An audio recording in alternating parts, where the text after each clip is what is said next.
Hello, social media. This is JJ Hardy here with Victory Leadership Coaching.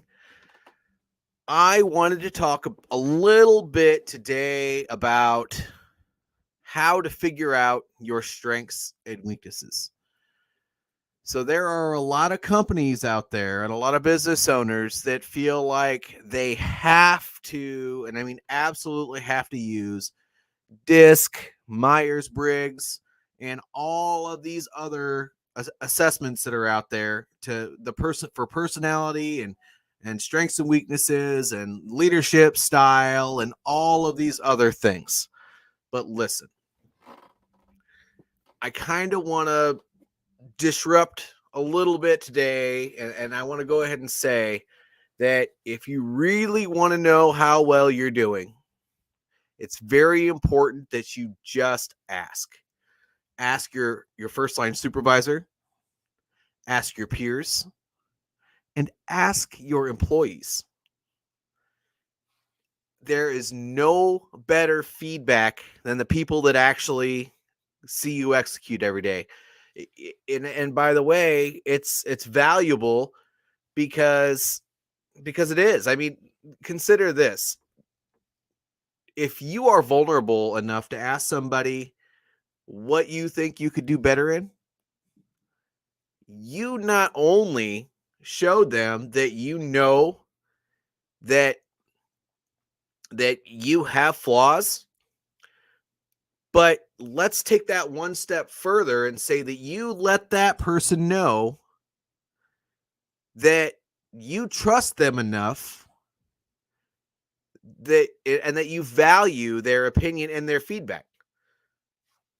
How powerful is that? So a lot of people, they rely on these, and they're valuable. There are valuable things about Myers-Briggs, about DISC. I mean, there's a colors thing out there. Oh, hello. And I'll see who you are after I get off of this call, because on here it just says Facebook user. So I'll find out in just a minute who you are. Now, a lot of people rely on those things. And, I am DISC certified, and I have researched Myers-Briggs. I researched it a bunch. Do I value them? Yes. Do I use them?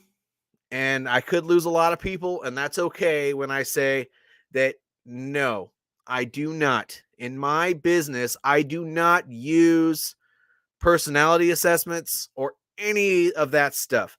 And the main reason that I don't is because throughout my years of experience, going into new environments and trying to figure out how to make adjustments in the culture,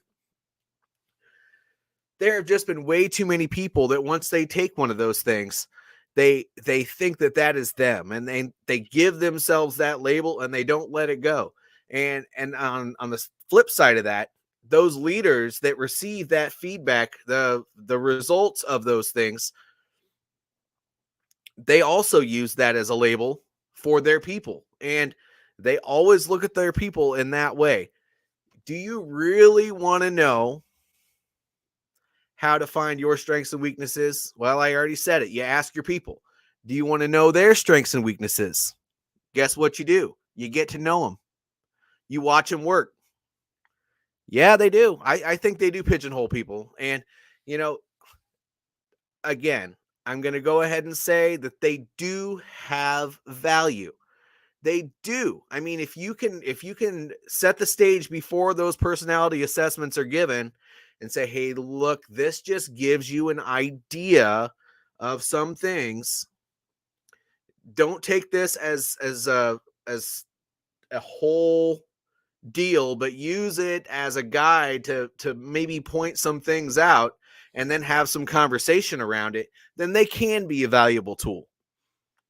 But, the fact of the matter is, most people that do those DISC assessments and stuff like that, the coaching doesn't last for very long, if at all. Usually it's just a training, and then it goes away, and then people use those, and you're right, it pigeonholes them. It really it sets them up. In my opinion, it sets people up for failure if it's not used properly. And I don't use those at all, because I encourage people to have as much conversation in the workforce as much as possible, because you'll get to know your people and you'll know their strengths and weaknesses just because you're paying attention and you're getting to know them. I don't really have any more to say but that. Get to know your people and learn about their strengths and weaknesses. Learn who they are. Make sure that you earn the trust of your people so that when you ask them how well you're doing as well, whether it's a regular counseling session or just in the course of day-to-day conversation, then they will also give you honest feedback.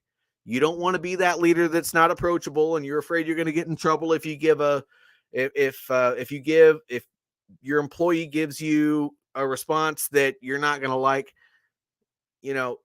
Make sure you have that reputation in the workplace that you can receive that feedback, and always give feedback to your people as well, but it's more important to receive it.